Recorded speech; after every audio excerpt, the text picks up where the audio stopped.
Hey everybody, I want to talk about a product and platform that I absolutely love and our latest sponsor, Interseller, the prospecting and outreach platform of choice for recruiters and sellers. Whether you're doubling down on business development or recruiting talent, Interseller does all the heavy lifting of finding contact data, automating the email and follow-up process, and syncs all that rich data into 20 plus CRM and ATS platforms. Reach out now and get going on a 2-week free trial and let them know you heard about it from Adam on the podcast today. Check out the link on the website. Appreciate it. Welcome to the podcast, where we introduce you to incredible humans who share their journeys with the mission to inspire you to harness your own inner tenacity to drive your life and career forward. And now, your host, Adam Posner.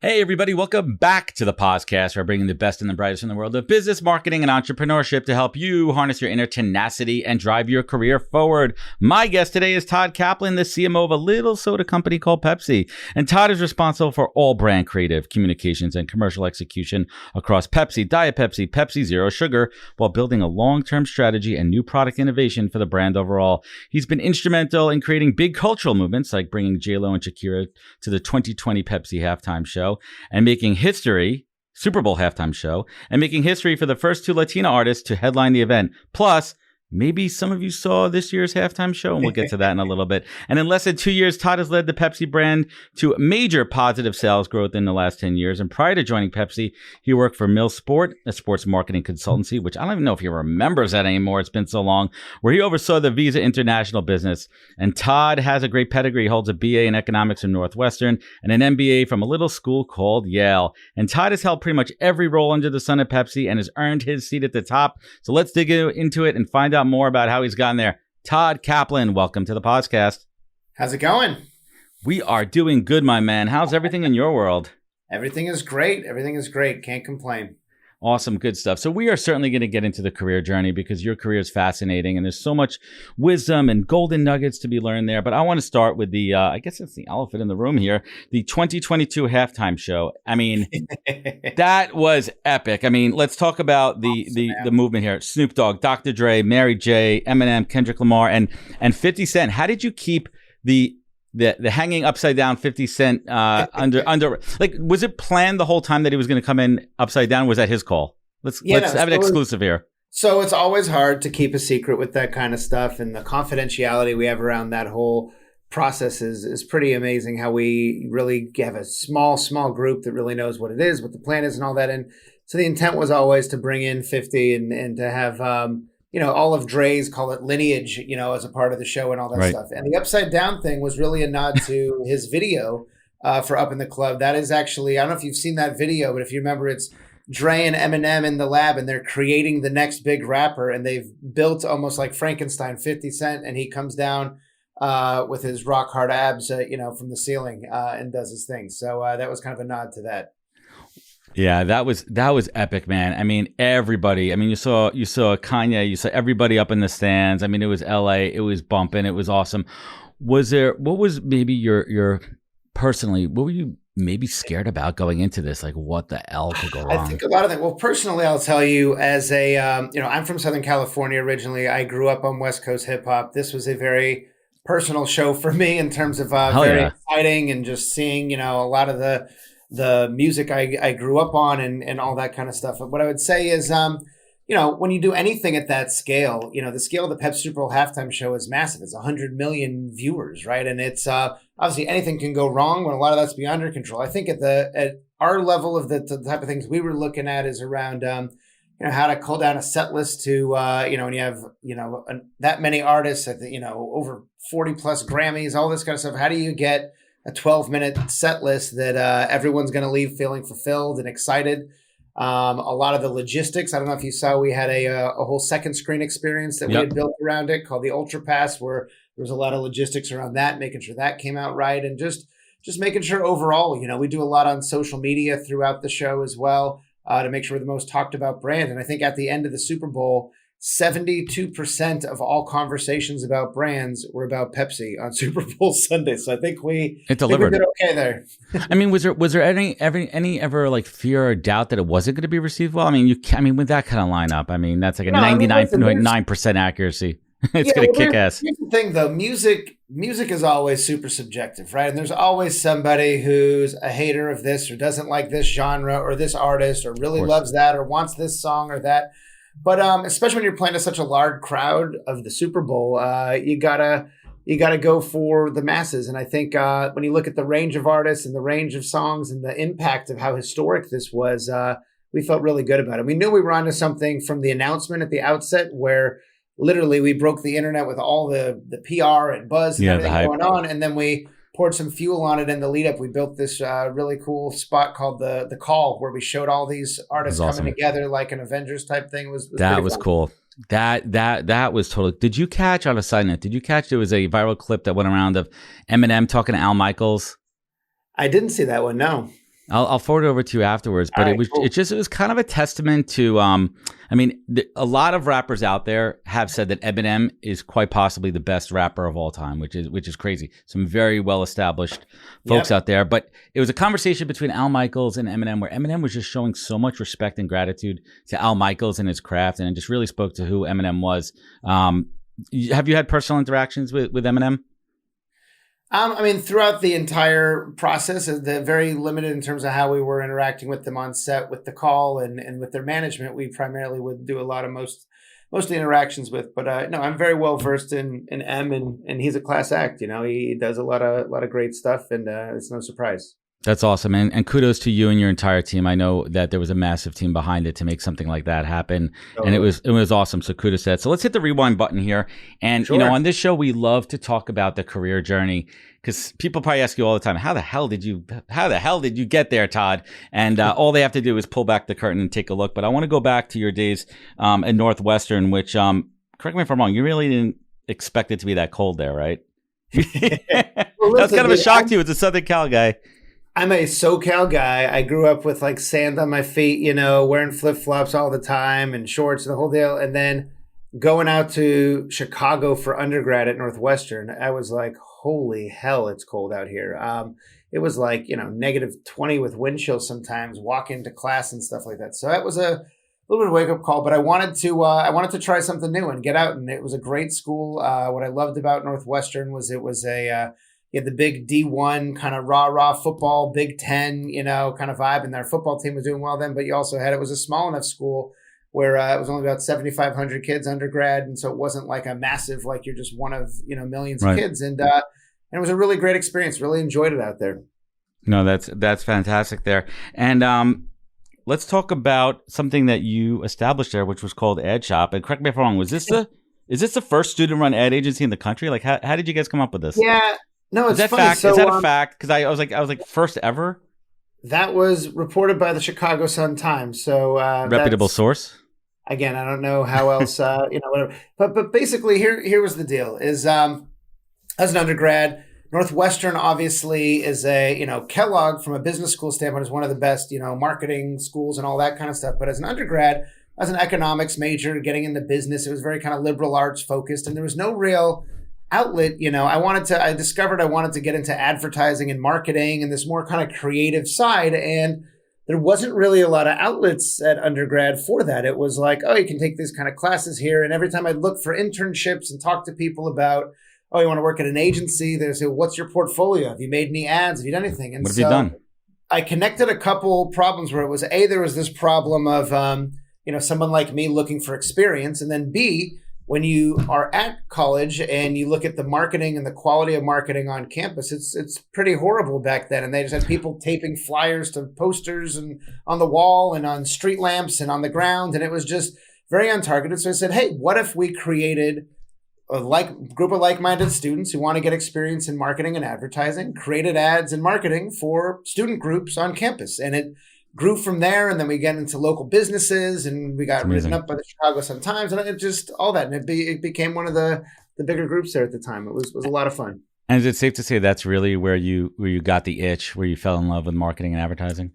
I think so. I've always been fascinated by, I'd say, the consumer psychology of it all and what makes people buy things and the creative process. I've always been very creative and into, art and music and a lot of that kind of stuff as well. But yeah, I think that's where I really learned that there's an industry behind this, as well as where I also learned, my background is also, we can get into, is in sports marketing, where I also kind of started to cut my teeth there and very passionate about sports and all that. And so started to kind of discover a little bit more there and get into it.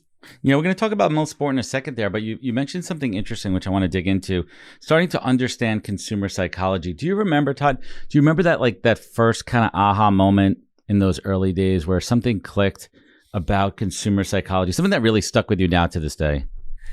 Yeah, I think it was just the, being in Chicago at the time and Michael Jordan and the Bulls and all of that. I mean, obviously everyone knows Michael Jordan, the Nike story, all the kind of stuff there, and just seeing kind of the power behind why somebody would, wait in line for a pair of Jordans and not for another comparable shoe that still fit your feet and you could go running in and whatever, just the psyche of it all and the role of brand building and all of that. I just thought was really interesting to me. And, and also being, as I started to get exposure to the sports space too, seeing the business behind that and the opportunities to pull those different levers was really exciting.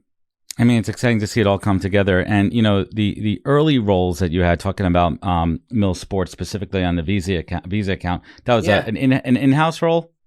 Yeah. So while I was an undergrad, I also, just before quickly clicking into that, I was a part of I don't know if you know Darren Ravel. He was like a sports business reporter. He works at ESPN and CNBC, and he's still doing a lot of great stuff now.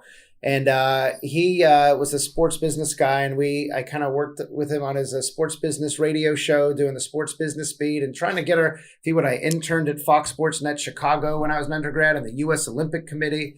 And just really got my feet wet. So after undergrad, because it was so cold in Chicago, I'm like, I got to get the hell out of Dodge and get back to the West Coast. So I moved to San Francisco and found this company called Mill Sport, but they were actually based in Connecticut on the East Coast. I actually worked out of Visa International, their global headquarters in Foster City, California, as a Mill Sport employee, and worked on all their global sports sponsorships. So Olympic Games, Rugby World Cup, and worked with all their operating regions around the world and building marketing programs and all that around a lot of these huge properties, which was a great experience. No, I love it too. And let's pause there for a second. And I remember when we spoke a few weeks ago, we talked about the power of internships. And I've seen a lot of buzz across LinkedIn and other platforms that are kind of, I don't know if the word is undervaluing or undermining the value of an internship, and maybe people speaking more to the fact that internships should be paid versus unpaid, which I know back in my day, I don't think I got paid for any internships, but it's a different time and a different place. But I'd love if you could just speak to the power of your early internships and how that really shaped your career trajectory and laid the groundwork forward. And one quick thing that I always say is, what I found most important about my internships was I learned, Todd, a lot of things that I didn't like early on. I knew I didn't like the numbers. I didn't like doing the Excel kind of stuff back in the day there too. I mean, it's funny because I do it all now as a small business owner, but I also learned to outsource that too. But tell us a little bit about your internship days and the value of that. Yeah, no, internships, I mean, that's really where you get your feet wet and you see what you like, what you don't like. I remember one summer, my very first summer was like, I just tried a bunch of stuff. There was a local business that I worked on in Southern California while I was also a towel boy at a hotel pool. It was just trying to get your feet wet and just see how does business work. But then as you get more focused with it, some of the ones I talked about, as I got exposure to the media side with Fox Sports Net Chicago and saw the inner workings of how it all goes down, even if my role was pretty small. I was at the Michael Jordan retirement press conference. Crazy. And then I took a summer and took my entire summer, my junior year, lived out in Colorado at the U.S. Olympic Training Center as one of their interns. And that was a great experience. I've made lifelong friends that I still keep in touch with today there. I've learned about, you really just learn the whole business. You're really immersed there in that kind of experience. And I think internships are a great way to understand what you like, also to understand what you don't like, and what you observe. I think most of the learning, and this is one of the things, is just by watching and observing all the other people who are not interns who work there and seeing the organizational dynamics and politics and what goes into this and how people are in a meeting and not to mention just learning how to do things like PowerPoint and Excel and all the fundamentals. I think that's so critical there. And it goes to the value of the early jobs, the internships, and especially a lot of what's happening now, kind of we roll out of this post-pandemic, and a lot of companies are returning to the office, some are not.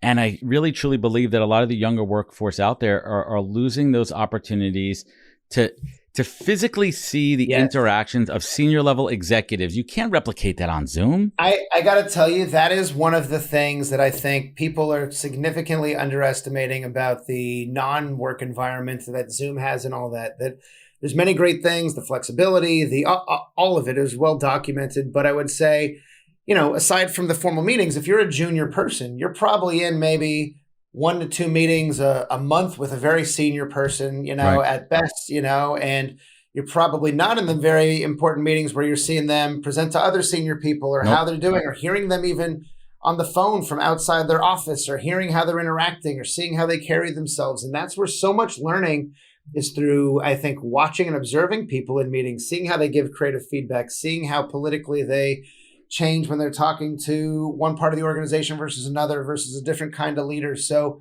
I think that's a huge benefit of being back in the office, and almost through that osmosis of just learning is important.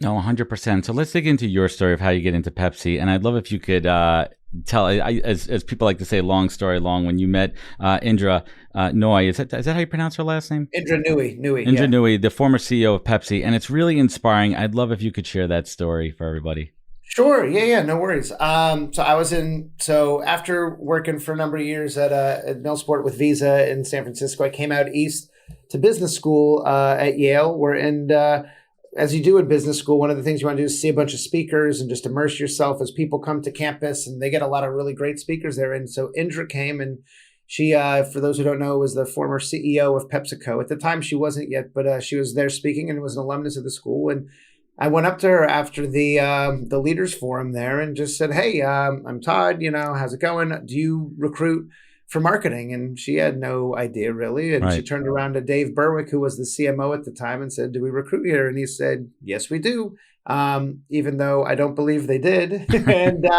And they ended up coming back and doing interviews on campus, and I got the job and the internship, and ended up interning that summer for PepsiCo. And now fast forward, I'm still here. That was not the plan, to be clear, but it's been such a great place. And the internship, was such a great experience across all boards. So, and I could talk about that internship too. It was fascinating. So, yeah, but let's go back to that moment. And would you credit the confidence that you had, the ability to walk up to a top global CEO as a college student, to walk up to her and ask her that? Would you credit the confidence to?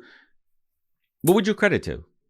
I don't know. I've always been very much a about like my entrepreneurial knack and what I did in college and all that. Like, I've always been more of like a go-getter. Just go out and do and try and put yourself out there. Even to get my internship at the USOC, I sent out about like 500 cover letters and resumes. Did a whole mail merge spreadsheet thing. To try to get out there and to continue to just. And so listen, you're in business school to learn and to try these things, and why not? What's the worst case? She's like, "Sorry, I'm busy. No, thank you." And like, that's it. So take your shot. Take your shot. And honestly, there's a fun story on how when I was an intern, how I feel like one of the reasons why not one of the reasons why I got hired, but it's basically at the end of the summer. So PepsiCo has all these interns in marketing. They do this thing called the Intern Bash.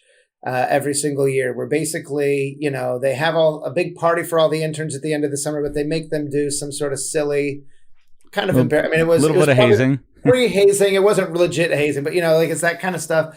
And in my year, they had a 1980s fashion show out in the back for the entire company, and that little runway, and everybody dressed up. Someone dressed up like Madonna, someone else dressed up like Miami Vice, whatever, and did the whole 1980s. And so I thought, for some reason at the time, I thought it would be a good idea to dress up like Tom Cruise in Risky Business, where if you don't know that movie, he's basically wearing like a long sleeve button down shirt, sunglasses, and underwear and socks, and does a whole lip sync to this old time rock and roll stuff. So I literally did that for the company, and I think I think that helped put me on the map. Or they're like, who the hell is that guy? I think he's got he's bold enough to do that. But it was just a fun, it's a fun place. PepsiCo is a great place that summer. Really made a lot of great friends, and even doing things like that, you can just confirm what a great place it was. So let's talk about your trajectory at Pepsi. I mean, you pretty much have held every role under the sun,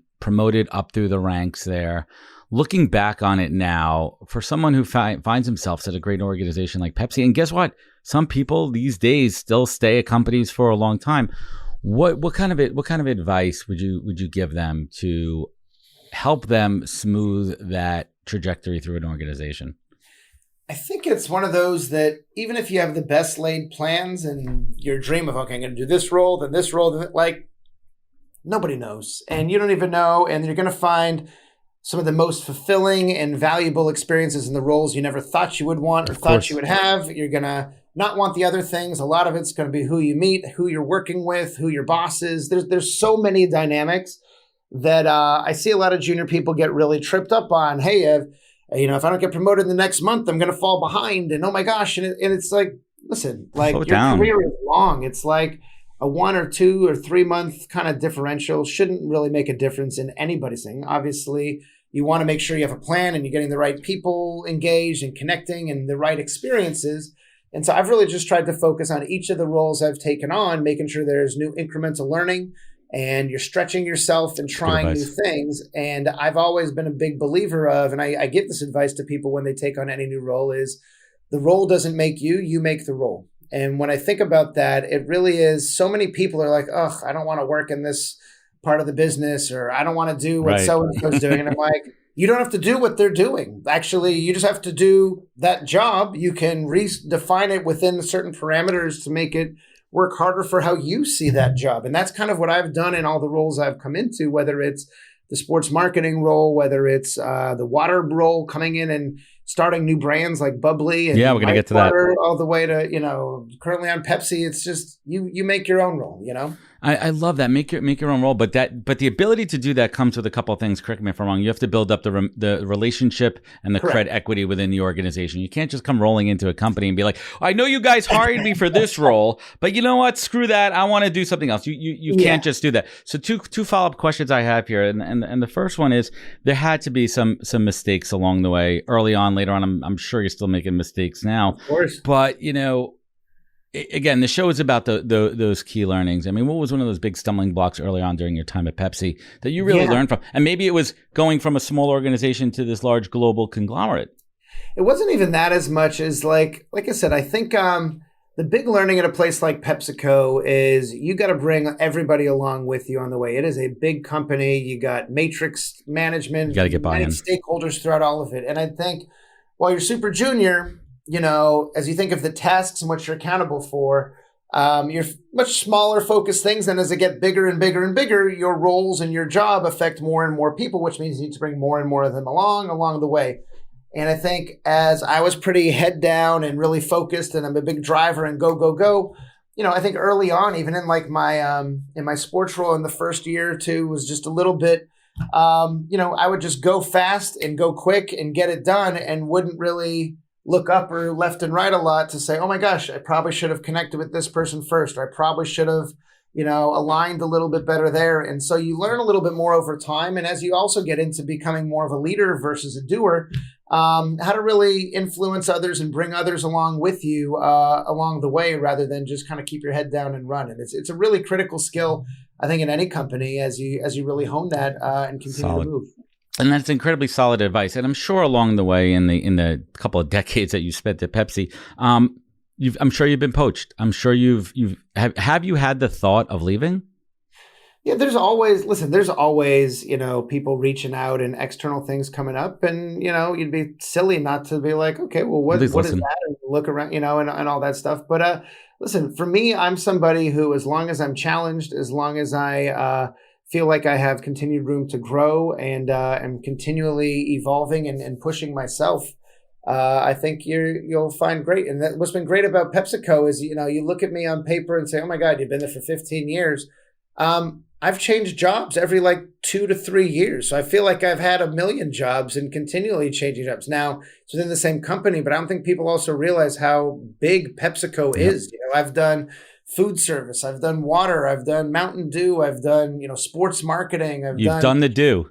I've done the do. I've done everything under the sun, and it's been great. And I've learned different things. Also, the other thing that's great is you get to work with different leaders and different teams and experience all sorts of different styles, which has been great. Is that where you got hooked up with Vayner with Do with Gary Vee and the team when you were in the When I was Dew? on Do was the first time, right when Vayner was starting to kind of come up. When I was there.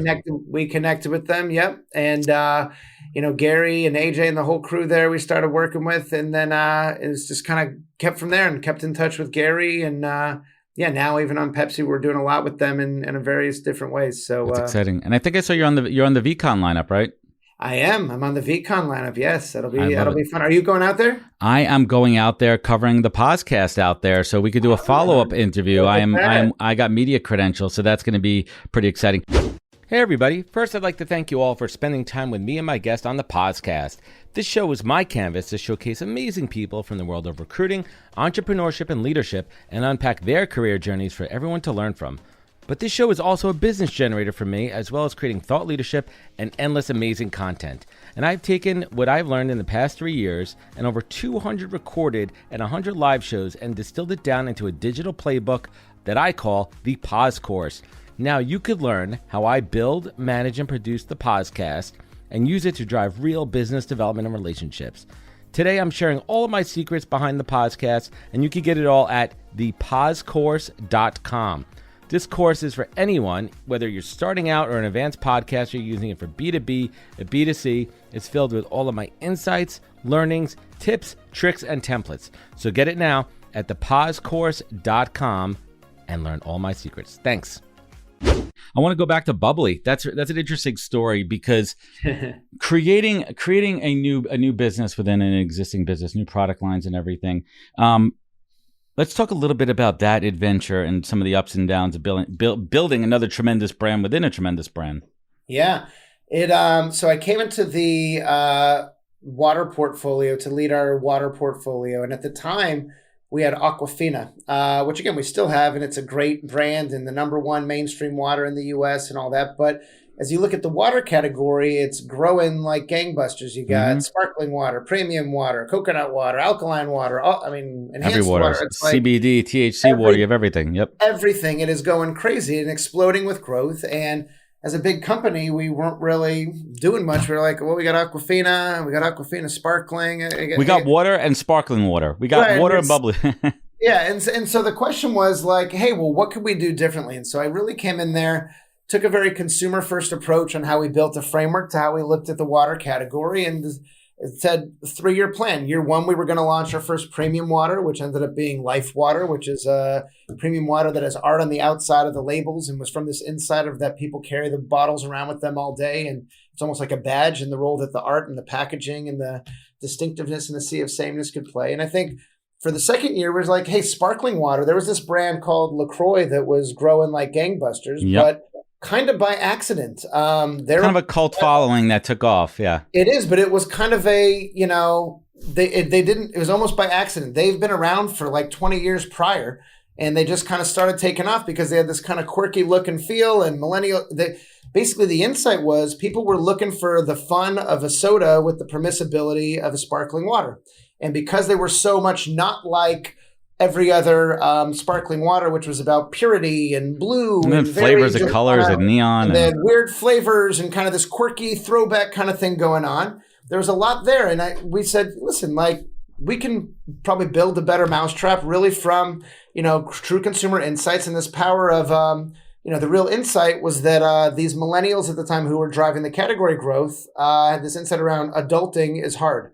And this idea of you need these little moments of playfulness, like whether it's sending a gift to your friends, whether it's just being silly for a second, whatever it is, how do you kind of embody that? And so we built this brand Bubbly, really tapping into that truth from the packaging and the bright colors, the tabs that say like, hey, you and hi-yo and all the, the little smile and the logo and all of that stuff, really built an ecosystem around it. And launched it with a series of gifts, and then it evolved to Michael Bublé and the whole thing. So, and it's going to be our next $1 billion brand probably, which is awesome. Speaking of $1 billion brands, I'm holding up this one right here that I was drinking before, and that's where this came from. And my fun fact, anyone listening out there, one of my first internships before I got into, and we talked about this, one of my biggest career regrets too, I did an internship over at Vitamin Water before it got sold.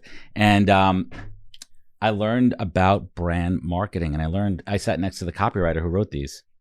And she gave me a lot of the insights of where these little quirkyisms came on the Vitamin War there. So fun fact, that's where my background comes from, food service world. There you go. It's funny with Bubbly, all the fun little sayings on the cans. I remember that, we had wanted to do something fun that had each little can had a little saying or personality with it. And I remember trying to inspire my team. So I'm also big, I love Taco Bell. And I don't know if you know, their little hot sauce packets have all these little sayings and stuff on it.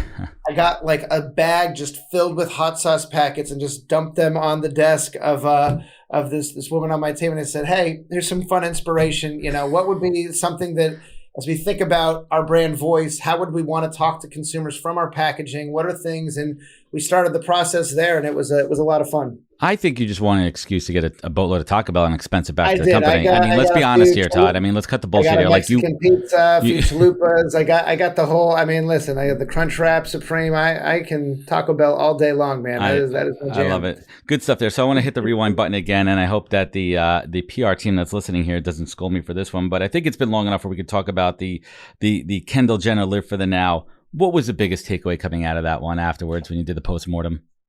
Yeah, well, listen, that was before my time on the Pepsi, leading the Pepsi business, just to be clear. So that was not me. So let's rephrase this. As a seasoned beverage marketer, what was your takeaway from the Monday morning quarterback seat? So here's what I'll tell you. I was leading our water business at the time, starting Bubbly and Life Water and all that stuff while this was happening on the Pepsi side. And this was some work that had come from our global team at the time. And listen, the headline is it's not great. It was not right. And for me, the big aha was really trying to it just really was clear, brands should know the lanes in which they should play and where they shouldn't play. And it really starts with knowing who you are as a brand, what your brand position is, who you are, who you want to be, what you're all about, and what you are not all about because of that. And so shortly after that is when they tapped me to say, hey, can you please lead the Pepsi brand and help turn around this brand?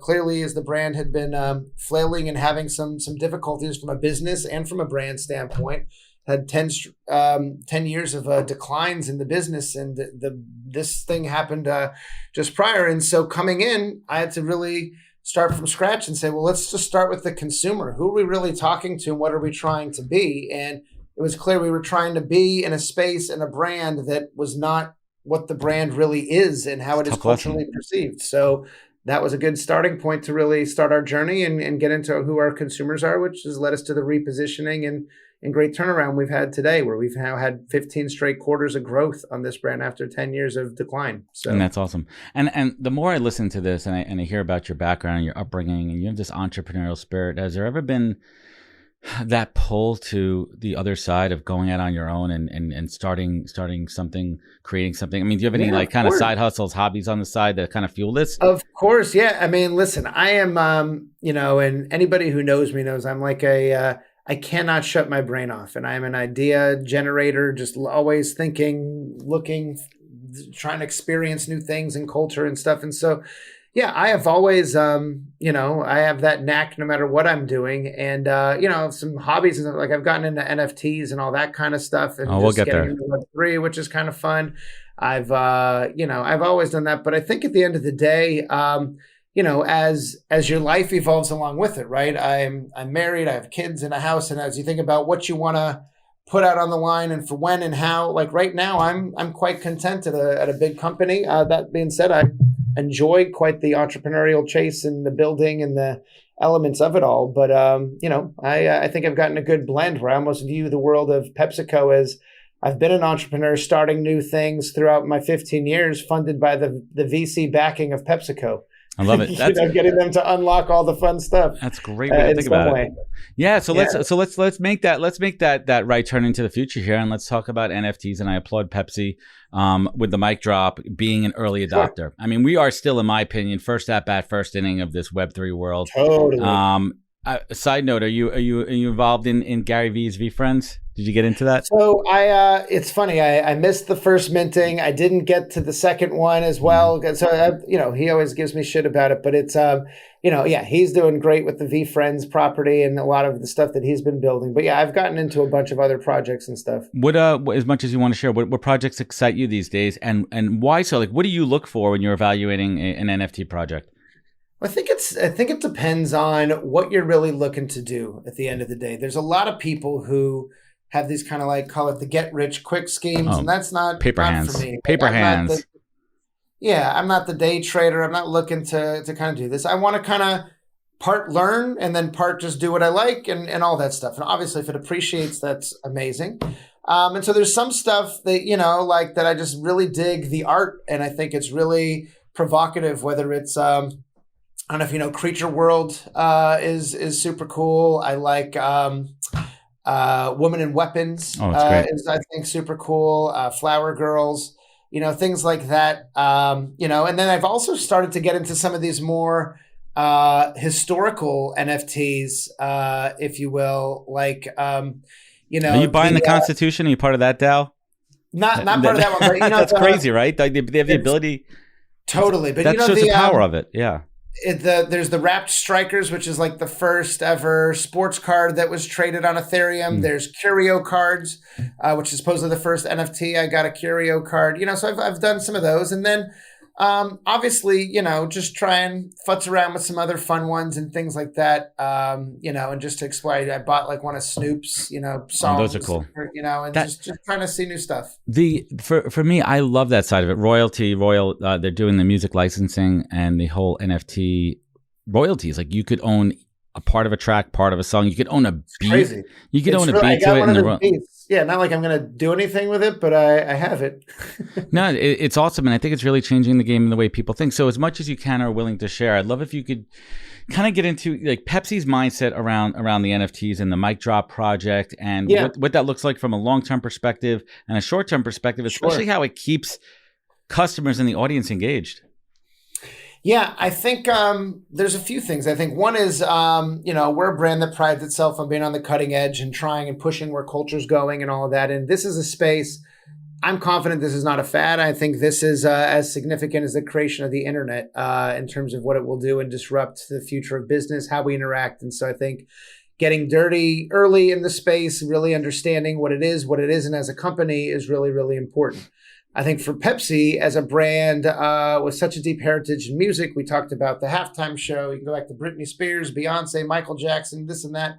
We're a brand that music is at our core DNA. And we thought it was a fun way to just kind of dip our toe in the water with some generative art, some really cool looking microphones that we wanted to give out for free to consumers and give them some value that, again, down the road, we'll see where it all goes. We do have a lot of plans to continue to build upon that platform and in the space as we think about Web3, as we think about other projects.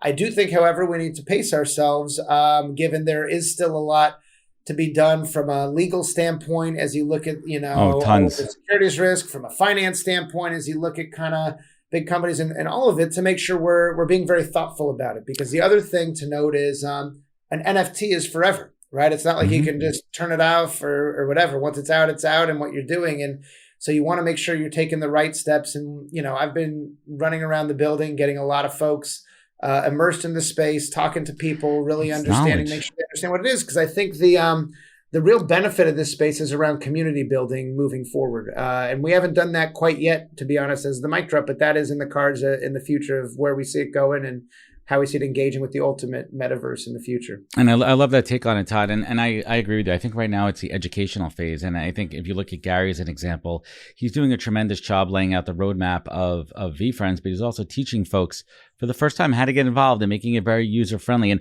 obviously it's self-serving a little bit because you're getting them into your network, but I don't see a lot of other projects doing that where they're really, trying from an educational perspective. So let's switch gears here. And before we bring it home, and I'd be remiss when I have an opportunity to talk to a senior executive, this show's roots, where it started from, are about recruiting and hiring and the job journey and the career journey. Sure. So we're going to get a little secret alpha, as we like to say in the Web3 world here. So when you're interviewing, Todd, and a candidate gets to you, I'm going to assume they already have the skill set and experience that you're looking for this particular role. So when they get to you, you're really vetting them for character and culture to see if they're going to be a culture add. But what are a couple of your go-to questions? Well, the first part I always look of any resume is the bottom. It's the shit you think you don't care about. Like, oh, I like cooking. I like traveling. I ran 12 marathons, because that, the paper to the point. If it's getting to me, I'm assuming they know a thing or two about the job, the function, and I'm pretty sure we'll talk a lot about it. What I'm sure they're not ready to talk as much about is what they're like as a human, how they interact with other people, what their hobbies are, I care. Culture matters a ton to me. Obviously, the capability is one of the center cut things you're looking for, depending on the job, but culture fit is equally as critical in my mind. Yeah. And as far as questions, there's a whole range of, it depends also again on what type of thing, but you're always looking for examples of tell me a time when you led this or when you did that and all of that kind of stuff. But I think, it's just, hey, what would it be like if we were to go out for a beer? What would we be doing? Where would we go? What would be, you just want some very casual, just to understand what the person's like. And if you're in the trenches, would you enjoy working with this person is really important. And it's a common response that you're providing right now that I hear from a lot of executives at this age. But what about red flags? I mean, let me ask you a question. Yeah. Somebody could come and they could have all the experience that they need. And do you have to be best friends with this person? As long as you guys jive, as long as you get along with them, that's cool. But there has to be some red flags along the way. I mean, what about when it comes to understanding, people who actually do versus what they say and that are actually producing? I mean, how do you kind of separate the chef, how do you get there? I think there's a few things. I think one red flag is I've been in some of these interviews that are horrible where, you just say, hey, so how's it going? Why don't you start? And the first question is always the biggest layup, which is tell me about yourself or give me a little bit of what brings you here, whatever, right? And it's such an open-ended question, which is great. As the interviewer, you should already know what the hell you're saying and not making it up on the spot. I've had people who've talked the entire 30 minutes off of that question and haven't let me even get a second freaking question in. And I'm already tuned out about the first. So you need to be brief. I've read your resume if I'm with you. Now, obviously, tell me what you've done and we can click into stories, but I would treat an interview as more of a choose your own adventure rather than a presentation, right? So it's not you saying, hey, here's me and step one, step two, step three. It's hey, here's the synopsis. Here's who I am on a broad stroke, the summary. Where would you like to click in? You want to learn about this? Oh, you want to talk about a time when I did that? You want that's give them how the opportunity to go. And then a little bit of also the vibing, the formalness, just again, and that's just more my own personal style. I like more informal, just more conversational interactions. And I think it's important too for candidates to kind of get a read on the interviewer and their style early on, if they can, and kind of adapt to it. I think that shows real EQ from that aspect. All right, totally. So let's bring it home here, Todd. And I say this all the time. This show is my masterclass. I get the opportunity to spend 47 minutes with a Todd Kaplan, with a Brackett Darrell, all these other crazy, awesome executives out there. Yeah. So let me ask you this: what does the word authentic mean to you? It means just that. Be real. Be what you see is what you get, and that's something that. I pride myself on. Authenticity of how I show up at work is also how I show up at home, is also how I show up with my friends. Sure, I might be a little bit looser on some regards or time on things, but I mean, listen, I drop my share of F-bombs and I, do my thing, but it's you got to be real in who you are. This is what I'm wearing. I wear a hoodie and a hat every day on Zoom. I literally have meetings after this and before this that are work meetings. That's it, so. That's who it is here. And When you kind of look back and think about the mentors that you've had in your life and the people that have inspired you, what is the single greatest piece of advice that you've ever received that you take action on every day?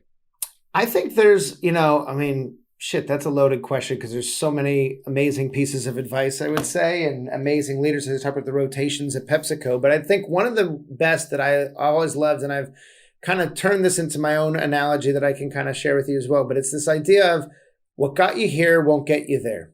And as you think about your career journey, and I even told you about how, when I was fairly junior, what I was rewarded on and what was good was then as I got to the next level. So it's like, and as I've started to kind of coach my own team on this, I've built my own kind of like sports analogy. So I'm a big sports nut to it, but think of it like this, and I'm a big basketball fan, big Lakers fan. But if you're a rookie, okay, you're probably you're riding the bench, you have your role on the team, you get your couple minutes a night, you're doing your thing and, just kind of do your thing. And then as you start to get more and more playing time, okay, maybe you're the sixth man, you're continuing to do it, but it's again, get your points, get your assists, get your stuff. You finally become a starter, okay? And so it's, okay, now they're relying on you to do more and all of it. But again, the benchmark of success as you go from rookie all the way to starter, all the way to captain, it's pretty much the same. As you become captain, then it becomes a little bit about modeling behavior, how you coach the junior people informally, how you show by doing. As you go from captain, then you go to coach, head coach, okay? Now, that's a entirely different skill set. So you've now hung up your sneakers and put on a pair of loafers and a suit, and you're on the sidelines. And so no one can give a shit if Phil Jackson can hit a three-pointer or if Michael Jordan can have a conversation with something, right? And so how you coach and motivate and inspire the team from the sidelines is very different at that next level of leadership. Then you go from coach to GM. Now you're up in the box. You're not even running the plays. You're building the players. You're setting the vision, the strategy. You're an owner, as a GM and an owner, there's next two levels. And so what got you here won't get you there. What made you go from being a great rookie to a great starter to a captain is very different than what makes you a great coach and a great GM, et cetera. So it's just a good way to think about, your skills is over your career. I love it. That's a great perspective. And last but not least, you look back on your life and your career, and there's those times when it has not been all sunshine and roses. And those are those moments in life, Todd, when you need to reach down deep inside and harness that inner tenacity to pull yourself up. And on the flip side of that, when you're sitting here at the end of that Super Bowl halftime show and you're like, fuck yeah, that was awesome. That was literally the whole world is clapping alongside of you, and you and your team created something awesome, and you want to show gratitude, and you look at your life, your family that you've built. Yeah. What keeps you focused in life? What is your compass? Todd Kaplan, what is your North Star? My North Star is just, it is that the family and making sure that you always, no matter what you do at work, no matter what you do in a great meeting or in the office, it's, you go home at the end of the day, or you are home a lot of the time now, as it turns out with Zoom and everything else. And it's, you got to make sure, why are you doing it all? You're doing it for the people you love, the people you want to spend time with, making sure on the weekends, I'm very present with my kids at their practices and their games that we're going to, and, you're home for dinner and hanging out and just really, making sure you're connecting all those things in the right way for the right reason. And so, those are nice wins. And when things go well with the job, and obviously you love the kind of, whether it's the accolades or the support and all that stuff, but it's nothing still beats a good hug from your kids and, hanging out on the couch, watching a movie, whatever, all that stuff. So nothing at all. Todd Kaplan, I want to thank you so much for joining me. Hang with me one moment here as we sign off. No worries. Where can folks find you? Where can they connect with you? Where do you live on social? Yeah, so you can follow me on LinkedIn. You can check out my LinkedIn profile. You can follow me on Twitter. I think my Twitter handle is @T_Cap, KAP. And those are probably the first main two places to kind of check me out and go from there. Good stuff, Todd. Thank you so much for sharing your time with me, my audience, and all your wisdom. Hang with me one second here. Everyone out there, this is what this show is all about. Let's get to it. Let's get down to how successful people got to where they are, the lessons learned within. I hope everybody learned something from this episode. I want to thank you all for joining me. You know where to find out more at thepodcast.com. Follow us on all the social media channels. You know where they are. Remember, take care of each other. Look out for one another, and catch us next week for another great episode of the podcast. Take care, everybody. Wisdom is forever, but for us, it's time to go. Thank you for joining us. Luckily, we'll be back with our next episode soon, jam-packed with more incredible humans. Thank you for listening, subscribing, and sharing. To join the conversation, search the podcast on LinkedIn. And to catch up on past episodes and more info, please visit www.thepodcast.com.